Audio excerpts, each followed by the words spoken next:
Hi ಹಾಲ್ ಇದು Thursday log ಆಗಿರುತ್ತೆ. ಇವತ್ತು ನಾನು ಈವ್ನಿಂಗಿಂದ ಲಾಗ್ ಸ್ಟಾರ್ಟ್ ಮಾಡ್ತಾ ಇದ್ದೀನಿ. ಇವತ್ತು ನಂಗೆ ಸ್ವಲ್ಪ ಹುಷಾರಿಲ್ಲ ಅಂತೇಳಿ ಆಫೀಸ್ಗೆ ಹೋಗಿರಲಿಲ್ಲ. ಸೊ ನಾನು ಮಾರ್ನಿಂಗ್ ಏನು ಪೂಜೆ ಮಾಡಿರಲಿಲ್ಲ. ಇವಾಗ ಈವ್ನಿಂಗ್ ಮಾಡ್ಕೊತಾ ಇದ್ದೀನಿ.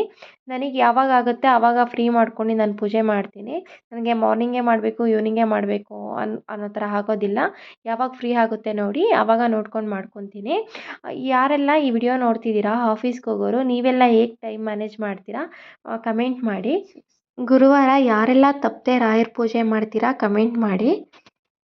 ನೀವೆಲ್ಲ ಆಲ್ರೆಡಿ ತಮ್ಲೈನ್ ನೋಡಿರ್ತೀರಾ. ರಾಯರನ್ನ ನಾನು ಯಾಕೆ ಸ್ಟ್ರಾಂಗಾಗಿ ನಂಬ್ತೀನಿ ಮತ್ತು ರಾಯರನ್ನ ನಂಬಿ ಕೆಟ್ಟೋರಿಲ್ಲ ಅಂತ ಯಾಕೆ ಮೆನ್ಷನ್ ಮಾಡಿದ್ದೀನಿ ಅಂದರೆ ಅದಕ್ಕೆ ಒಂದು ಸ್ಟ್ರಾಂಗ್ ರೀಸನ್ ಇದೆ. ಫ್ರೆಂಡ್ಸ್, ನನ್ನ ಲೈಫು ಸಾಕಷ್ಟು ಚೇಂಜಸ್ ಆಗಿದೆ. ಅದಕ್ಕೆಲ್ಲ ಕಾರಣ ರಾಯರು ಅನ್ನೋದು ನನ್ನ ನಂಬಿಕೆ. ನನ್ನ ಪ್ರತಿ ಹೆಜ್ಜೆಯಲ್ಲೂ ಕಷ್ಟದಲ್ಲೂ ಸಕ್ಸಸ್ಸಲ್ಲೂ ಅವರು ನನ್ನ ಜೊತೆ ಇದ್ದಾರೆ, ಮುಂದೆನೂ ಇರ್ತಾರೆ ಅನ್ನೋದು ಸ್ಟ್ರಾಂಗ್ ನಂಬಿಕೆ ನನಗೆ. ನನ್ನ ಜೊತೆಗಿದ್ದಾರೆ ಅನ್ನೋದಕ್ಕೆ ನನಗೆ ಒಂದು ದೊಡ್ಡ ರೀಸನ್ ಇದೆ. ಅದೇನಪ್ಪ ಅಂತ ಅಂದರೆ, ನಾನೊಂದು ಟೈಮಲ್ಲಿ ನನಗೇನೂ ಬೇಡ, ನನ್ನ ಕೈಲಿ ಏನೂ ಆಗಲ್ಲ ಅಂತ ಕುಗ್ಗೋಗಿದ್ದಾಗ ನನಗೆ ಕೈ ಹಿಡ್ದು ನಡೆಸಿದ್ದು, ಧೈರ್ಯ ಹೇಳಿದ್ದು ನನಗೆ ರಾಯರು ಅನ್ನೋ ನಂಬಿಕೆ. ಮತ್ತು ನನ್ನ ಲೈಫಲ್ಲಿ ಏನೆಲ್ಲ ಸಿಕ್ಕಿದೆ, ನಾನು ನನ್ನ ಫ್ಯಾಮಿಲಿ ಎಲ್ಲ ಏನೆಲ್ಲ ಇದ್ದೀವಿ ಅದು ರಾಯರು ಕೊಟ್ಟ ಭಿಕ್ಷೆ ಅನ್ನೋದು ನಾನು ನಂಬ್ತೀನಿ. ನಾನು ಅವತ್ತಿಂದ ನಂಬಿದ್ದೊಂದೇ, ನಮ್ಮ ಕೈಲಿ ಏನೂ ಆಗಲ್ಲ, ಏನೂ ಮಾಡೋಕ್ಕಾಗಲ್ಲ, ನಮಗೆ ಯಾರೂ ಸಪೋರ್ಟ್ ಇಲ್ಲ ಅಂತ ಅಂದ್ಕೊಂಡು ಯೋಚನೆ ಮಾಡ್ಕೊಂಡು ಕೂತ್ಕೊಳ್ಳೋ ಬದಲು, ಇಲ್ಲ ನಾನು ಏನಾದರೂ ಮಾಡೇ ಮಾಡ್ತೀನಿ, ನಾನು ಏನಾದರೂ ಮಾಡಲೇಬೇಕು ಅಂತ ಸ್ಟ್ರಾಂಗಾಗಿ ಡಿಸಿಷನ್ ತಗೊಂಡು ಲೈಫಲ್ಲಿ ಮುಂದೆ ನುಗ್ಗಿ ಏನಾದ್ರೂ ಒಂದು ಸಾಧನೆ ಮಾಡಬೇಕು, ನಮ್ಮ ಕಾಲ ಮೇಲೆ ನಾವು ನಿಲ್ಲಬೇಕು, ಯಾರ ಮೇಲೂ ಡಿಪೆಂಡ್ ಆಗಬಾರ್ದು ಅನ್ನೋದು ನನ್ನ ನಂಬಿಕೆ. ನಮ್ಮ ಲೈಫಲ್ಲಿ ಯಾರೂ ಸಪೋರ್ಟ್ ಇಲ್ಲ ಅಂದ್ರೇನು, ನಮಗೆ ದೇವರು ಬುದ್ಧಿ ಕೊಟ್ಟಿದ್ದಾನೆ, ಶಕ್ತಿ ಕೊಟ್ಟಿದ್ದಾನೆ, ಕೈಕಾಲು ಕೊಟ್ಟಿದ್ದಾನೆ. ಬೇರೆಯವ್ರು ಯಾಕೆ ನಮಗೆ ಸಪೋರ್ಟಿಗೆ ಬರಬೇಕು, ನಾವು ಯಾಕೆ ಬೇರೆಯವರಿಂದ ಎಕ್ಸ್ಪೆಕ್ಟ್ ಮಾಡಬೇಕು. ಪ್ರಪಂಚದಲ್ಲಿ ಎಷ್ಟೋ ಜನ ಕಣ್ಣು ಕೈ ಕಾಲು ಇಲ್ಲದೆ ಅವರು ಯಾವುದೇ ರೀತಿ ಭಿಕ್ಷೆ ಬೇಡ್ಕೊಂಡು ಯಾವುದೇ ಒಂದು ಸಣ್ಣ ಕೆಲಸ ಮಾಡ್ಕೊಂಡು ಜೀವನ ಮಾಡ್ತಿದ್ದಾರೆ.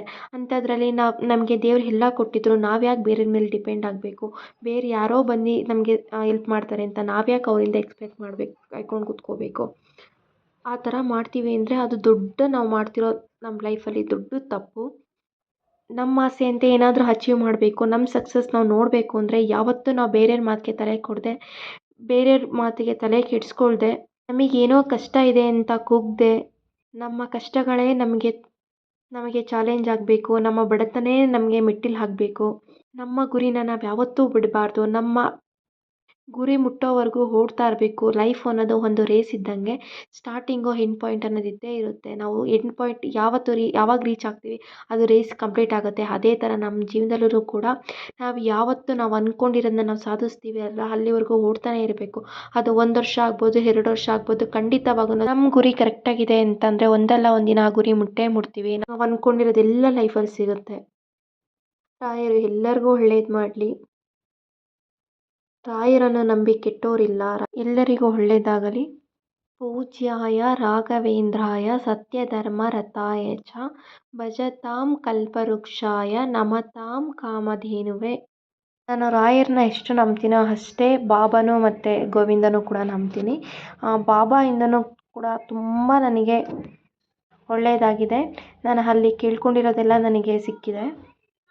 ನಾನು ಏನು ಅಂದ್ಕೊಂಡಿದ್ದೀನಿ ಅದೆಲ್ಲ ನನ್ನ ಲೈಫಲ್ಲಿ ಆಗಿದೆ. ಇದು ನಾನು ರಾಯರ ಮೇಲೆ ಇಟ್ಟಿರೋ ನಂಬಿಕೆ. ಇವತ್ತು ಪೂಜೆಗೆ ನಾನು ಅವಲಕ್ಕಿ ಮಾಡಿದ್ದೆ. ಪೊಂಗಲೆಲ್ಲ ಮಾಡೋಕ್ಕೆ ನನಗೆ ಟೈಮ್ ಸಿಕ್ಕಿರಲಿಲ್ಲ. ಪೂಜೆ ಎಲ್ಲ ಮುಗಿಸಿ ಸ್ವಲ್ಪ ಹೊತ್ತು ಪ್ರಾರ್ಥನೆ ಮಾಡ್ಕೊಂಡು ನಾನು ಲಾಸ್ಟಲ್ಲಿ ಸಾಯಿಬಾಬಾ ಬುಕ್ಸ್ ಓದ್ತೀನಿ. ಅದು ಬುಕ್ಸ್ ಓದಿದ್ರೆ ನನಗೆ ಸಮಾಧಾನ ಅನಿಸೋದು. ಕೆಲವರು ಒಂದೊಂದು ರೀತಿ ಮಾಡ್ತಾರೆ, ಅದು ಅವ್ರಿಗೆ ಕೊಡೋ ಖುಷಿ ಅಷ್ಟೇ. ಮತ್ತು ಪೂಜೆ ಎಲ್ಲ ಮುಗಿಸಿ ಮೋಹಿತ್ನ ಕರ್ಕೊಂಡು ಬರೋದಿತ್ತು, ಅವ್ನು ಡೇ ಕೇರಲ್ಲಿದ್ದ. ಸೊ ಕರ್ಕೊಂಬರೋಕ್ಕೆ ಅಂತ ಹೊರಟೆ. ಆಫೀಸ್ಗೆ ಹೋದರೆ ನಾನು ಬರೋ ಆನ್ ದಿ ವೇಲೆ ಕರ್ಕೊಂಬಂದುಬಿಡ್ತೀನಿ. ಇವತ್ತು ಆಫೀಸ್ಗೆ ಹೋಗಿಲ್ಲ ಅಲ್ಲ, ಕರ್ಕೊಂಡು ಬರೋಣ ಅಂತ ಬಂದೆ. ಏನಾದರೂ ಬೇಕು ಸ್ನ್ಯಾಕ್ಸ್ ಅಂತ ಅಂದ. ಬರಬೇಕಾದ್ರೆ ಪಪ್ಪಾಯ ತೊಗೊಂಡು ಬಂದಿದ್ದೆ. ಆ ಪಪ್ಪಾಯನ ಕಟ್ ಮಾಡಿ ಕೊಡ್ತಾಯಿದ್ದೀನಿ. ಪಪ್ಪಾಯ ಅವನಿಗೆ ಫೇವ್ರೆಟ್ ಫ್ರೂಟು, ತುಂಬ ಇಷ್ಟಪಟ್ಟು ತಿಂತಾನೆ. ನಮ್ಮ ಪಕ್ಕದ ಮನೆ ಪಾಪು, ಮೇಲ್ಗಡೆ ಮನೆ ಪಾಪು ಕೂಡ ಬಂದಿತ್ತು. ಪಪ್ಪಾಯ ಎಲ್ಲ ಕಟ್ ಮಾಡಿಕೊಟ್ಟು ನಾನು ಇವತ್ತು ನೈಟ್ ಡಿನ್ನರ್ಗೆ ಮಶ್ರೂಮ್ ಬಿರಿಯಾನಿ ಮಾಡ್ತಾಯಿದ್ದೀನಿ. ಒಂದು ಕುಕ್ಕರ್ ಇಟ್ಟು ಕುಕ್ಕರ್ ಬಿಸಿ ಆದ ನಂತರ ನಾನು ಕುಕ್ಕರ್ಗೆ ಎಣ್ಣೆ ಹಾಕಿದೆ.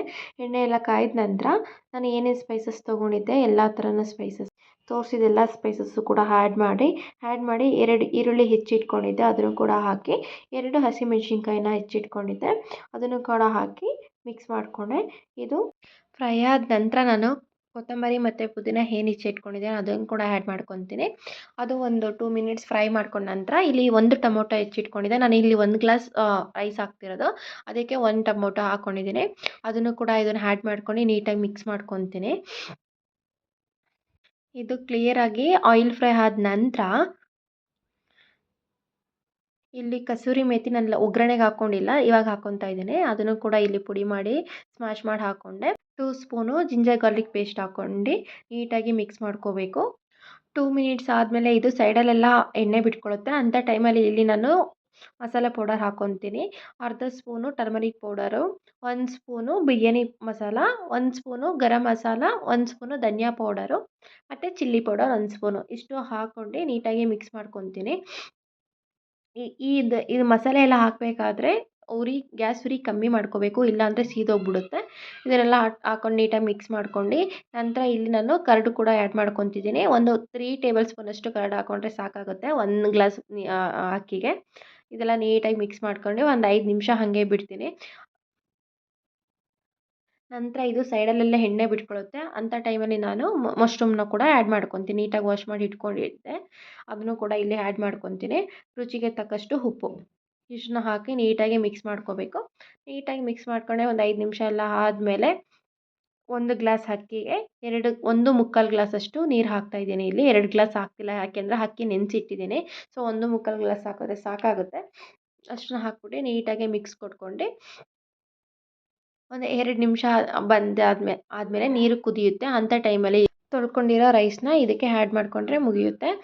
ಅದು ನೀರು ಕುದ್ದ ನಂತರ ಅಕ್ಕಿ ಮೇಲ್ಗಡೆ ಬರುತ್ತೆ. ಅಂಥ ಟೈಮಲ್ಲಿ ನಾವು ಮುಚ್ಚಳ ಮುಚ್ಚಿ 2 ವಿಸಲ್ ಕೂಗಿಸ್ಕೊಂಡ್ರೆ ಸಾಕಾಗುತ್ತೆ.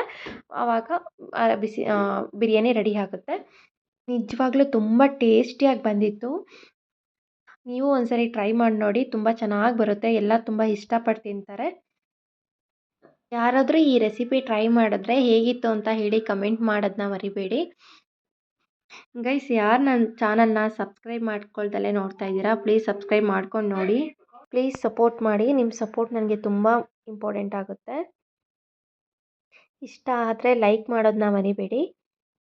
ಬಟನ್ ಮೇಲೆ ಕ್ಲಿಕ್ ಮಾಡಿ. ನಾನು ಯಾವುದೇ ವಿಡಿಯೋ ಹಾಕಿದ್ರೂ ನಿಮಗೆ ನೋಟಿಫಿಕೇಷನ್ ಬರುತ್ತೆ. ನೀವು ಈಸಿಯಾಗಿ ನನ್ನ ವಿಡಿಯೋ ನೋಡ್ಬೋದು.